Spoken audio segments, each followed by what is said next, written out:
Okay, balik po tayo. 0910-647-9141. Our law will be dead if the Senate agrees with the House on joint voting. This is not a joke. This is our Constitution. All people will be affected if there are mistakes. Oh, you are so very correct. This is a very crucial time in our history. Napakahalaga po na dito gawa tayo lahat tama. 0919-221-2562. The most important solution to our country's problems is to change our electoral system. Oh, we've spoken about that. Let us no longer select our leaders via election as it is costly and only the moneyed can participate.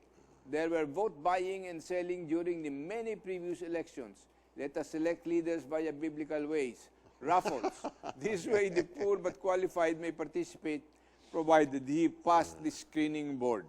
Yung problema naman ngayon, anong nandun sa screening board? Screening board? Sino gagawa ng screening board? Sino gagawa ng screening board para malaman kung sinong pwedeng sumali o lumahok sa halalan ayon sa pwesto.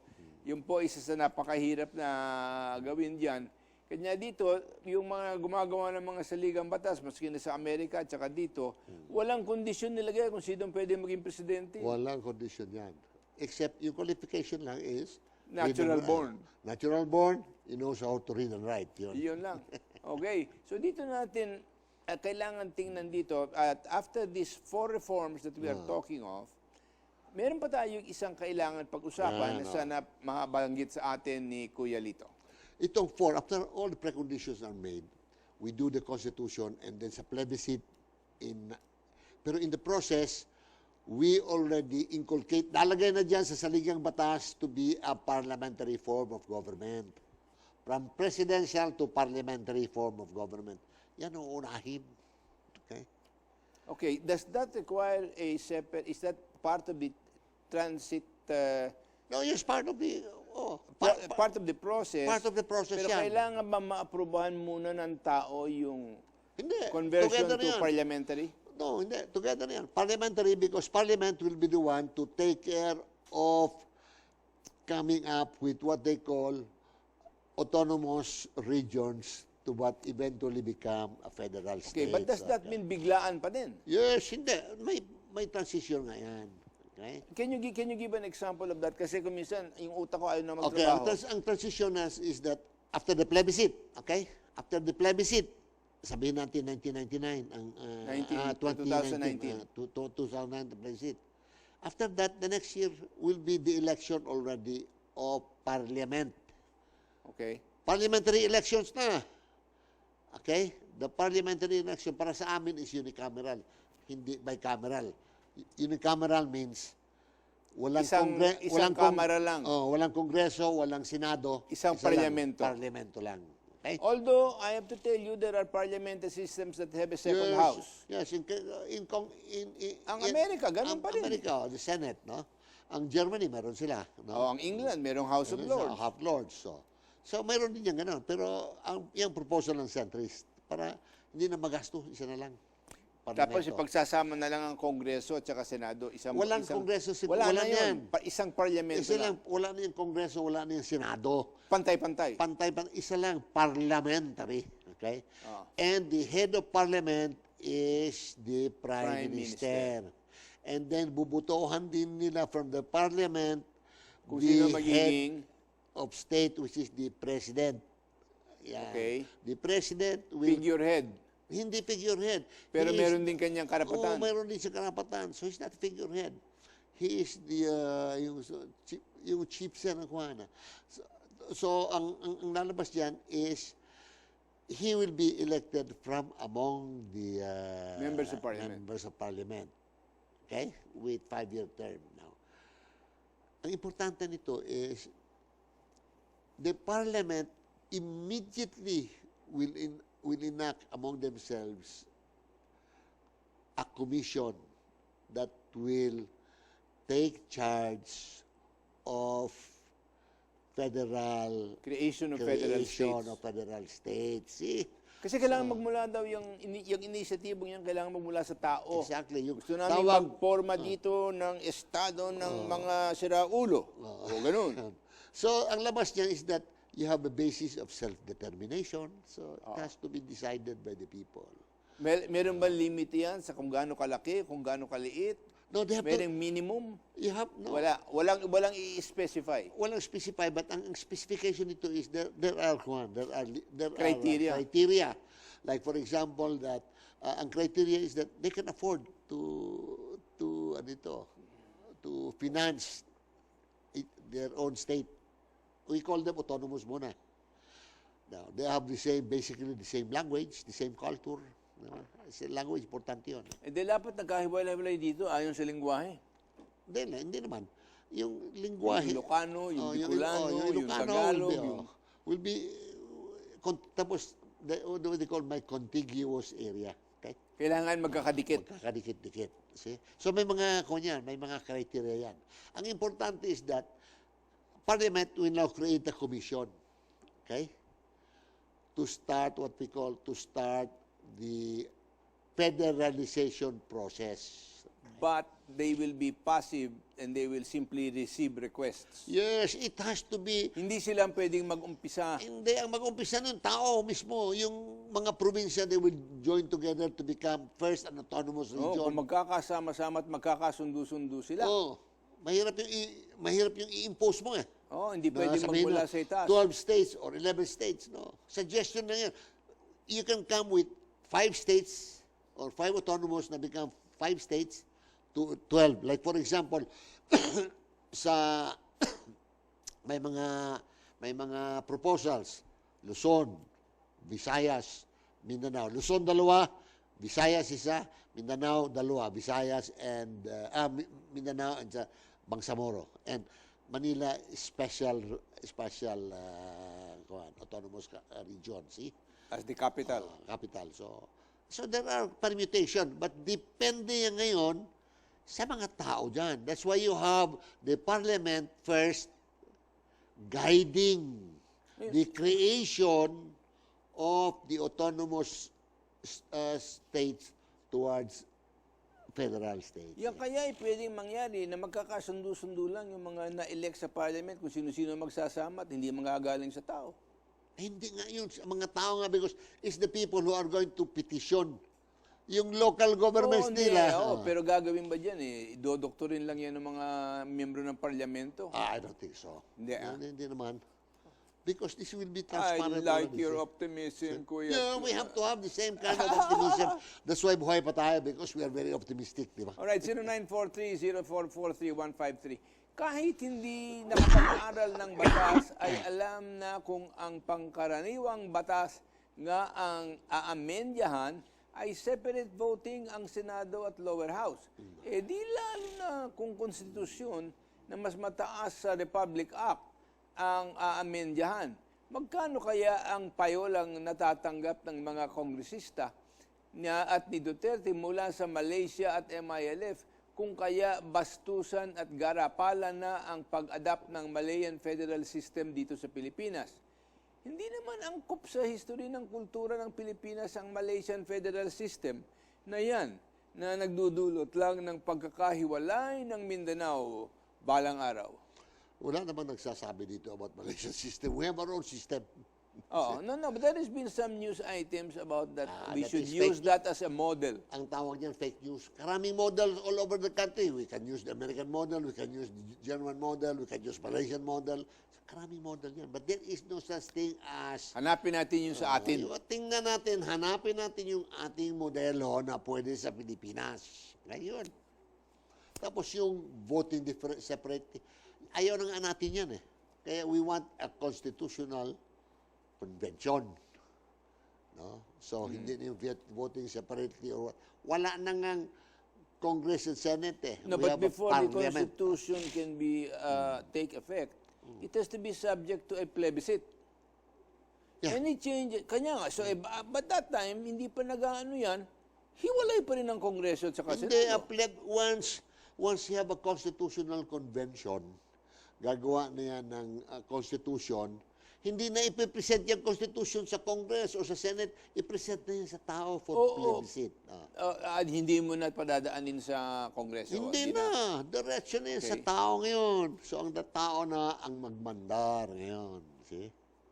Ngayon, baka Ang naman, trabaho lang ng Senate and Congress is to make a law for CONCOM, Constitutional Convention. Ay naku, sino kaya mag-uumpisa niya kung neto meron nang inappoint si Presidente Duterte sa commission na No, naging siyam na tao? they can still decide that because a lot of people, si CJ Puno mismo, yung kanilang chairman, Oo. yan ang kanyang posisyon eh. He wants to have a constitutional convention with a certain percentage to Appointed. be appointed by the president and the rest is elected. So si Nene In Pimentel, other words, iba the naman. commission can come up with that recommendation. Yes, they can come up, but they have to debate this. Debating nila sa loob. Oo. That's why we Will have that to have be people. public? Huh? Will the considerations of that commission be made public? Will the public be able to? I'm sure. Because kagaya sa ating 2005 commission, it was public. So we have to have the participation. Importante yan. Okay, importante yan. That the people should be involved in the discussions. Okay? Hindi pwede na sitting by lang kayo. Di ba? You have to involve yourself there. Makihilahok kayo. Konting sakripisyo. So sakripisyo. This is for your children and grandchildren. So, In other words, ang pinaglalaban natin ay ang kinabukasan ng ating mga apo at mga anak. Hindi lang ating sariling... yun ang sarili natin yan. Okay? So, kailangan yung ating pag-uisip malalim at malawak. Ha? At naaantisipa kung ano yung baka sakaling mangyari sa kinabukasan. Yes. Importante yan. See? We have to learn to look into the future. Take out your crystal ball and start predicting. Pero ang yun ang mahalaga na itong prosesong ito parating kasama ang tao. Hindi ginagamit ang tao at nilalaro lang ang mga tao para ang mga nasa kapangyarihan ay manatili at tumagal doon. Kailangan ng tao makihalok. Yan. Importante. 0912-763-1936. Good evening po, sir. Sa lugar namin, mayroong dumating na Maharlika Organization. One Nation, One Federalism, One Religion. Is it true? At galing daw ito sa presidente? Fake news. Fake news yan. The president is very clear about what he wants. Wala yan. Alam mo, karaming nagko-connect. Huwag natin You have to be very pakinggan careful. yun. Maraming gustong sumakay para sila'y kumita at hingan Kumita kayo dyan, lahat ng pera, maging miyembro kayo. Ayun, hindi dapat. 0910-674-9141. We cannot survive federalism because we are not like USA, which is a good economy. Here in the Philippines, we face many problems economically, the biggest of which is poverty. That's a definition, and I was just upset when I saw in the papers in a survey that there are now more poorer people now than last year. Yes. Alam mo, itong unitary system natin, we have presently now, tinatawag natin na unitary system. We had this for the last almost 100 years. Di ba? Anong nangyayari? Ganun pa rin. See, we are below. Ang ating poverty rate, mataas pa rin. Ang corruption, mataas pa rin. So, sabi ko, sa sarili ko is, let's try a new one, separate from the unitary. Yes, but I will have to tell you something. Kung akala natin o naniniwala tayo na sino mang presidente kayang baguhin ang ekonomiya ng Pilipinas sa loob ng isang taon para mabawasan ang kahirapan ay nananaginip. Hindi pwede Hindi, yan. alam mo po ninyo, ang ating ekonomiya ito has been exclusive. Ngayon ay binabago yan para maging inclusive at masama ang maraming tao. Hindi madaling gawin yan. Hindi magaling gawin. Hindi overnight yan. Dahil sabi sa English pa, federalism is not a panacea. So, Neither hindi is it an economic system. It's not an economic system. It's a political system of Political governance. system. It is a system where you allow the periphery or the people in the state to develop themselves. Okay, let me... Not from the the top-down. state, from top down or from the centralized or Manila-centric authority, centralized authority. Patuna. Ang tawag yan is pinatubo instead of pinatulo. Okay? Okay, let me tell you something that's very true. I love to hear what you say, but I will tell you something. That process from the ground up to bring change, honestly, is a slower process dan di pinatulo. Oo, it's So lower. yan kailangan natin tignan. Hindi kasi madaling baguhin ang hugis ng ekonomiya ng Pilipinas. Simple sa nagmamando ka mula sa Malacanang. Hindi po mangyayari doon. Sapagkat ang tingin ng tao dito, hindi yung inuutos ng Malacanang, kundi saan ako pwedeng kumita? Anong negosyo ang akin pwedeng pasukin? Kaya ko ba ito? Meron ba akong sapat na kapital? Meron ba akong sapat na teknolohiya? Meron ba akong sapat na kaalaman para patakbuhin itong negosyong ito? Hindi po madali. Kanya ang karamihan ng negosyong natatayo ngayon, hanggang ngayon yung mga simpleng-simple Simple lang, na trading kind of companies. Trading. From 0909-561-9388 from Simon Fabarero, Marinduque. Para po sa akin, kahit ano pang klase ng gobyerno meron tayo, federalism o ano paman, basta may mga rebelde sa gobyerno, hindi mawawala ang nakawan at patayan sa bansa. You could be right. See? Because ang problema nito is, paminsan may problema ka ng tao. Pero ang ginagawa natin is ayusin muna natin ang sistema. Because itong problema natin is not only a people problem, it's a problem of system. And it's also, the problema natin is a generational problem. Yes. It's not a 6-year problem. It's not a 6-year problem yan. Ah. Yung mga ninuno pa natin yan. We've run out of time, Kuya Lito, and we have only time now for a short prayer for our people. Manalangin po tayo sa pagkakailangan natin ng tulong ng Diyos sa mga nangyayari ito sa ating bansa. Maraming natutuliro, maraming nalilito, maraming nahihirapan, maraming nagdurusa. Pero meron din naman na pinagpapala at mabuti ang kalagayan. At ang kaibahan lang diyan ay masasabi natin, kung pagpapalan dumadating sa buhay mo ay hindi dahil sa pagnanakaw, sa pandaraya o mga kadumal-dumal na gawain, lahat ng magandang biyaya na dating sa buhay natin ay mula sa Diyos. Kanya kung tayo ay magpapasakop sa Kanya at tatanggapin natin na Siya ang pinagmumula ng lahat ng mabuting biyaya sa buhay at pagtitiwalaan natin Siya. Aayusin natin kung anong kaya nating maayos dito sa ating sariling bakuran, sa ating buhay. Yung relasyon mo sa iyong asawa, sa iyong mga anak, sa iyong mga kapitbahay, ayusin na nyo. Ngayon na natin umpisahan, yan po ang pinakamalaking bagay na ating maaaring magawa. Kanya yan po ang akin lang masasabi, na ating dalin sa Panginoon at sa Kanyang tulong, makikita natin sapagkat iba kung kumilos ang Panginoon. Tayo, kung kumilos tayo, madalas puro palpak. Magtiwala tayo sa Kanya at nalalaman niya ang kanyang ginagawa. Yan pong sa aming samot dalangin, Panginoon, sa matamis na pangalan ni Jesus. Amen. Amen. Salamat po sa inyong pagdulog dito sa ating programa ngayong gabi. Natsiyahan sana po kayo. And we will continue some of our other discussions about federalism in our succeeding programs. God bless you and we'll see you next week.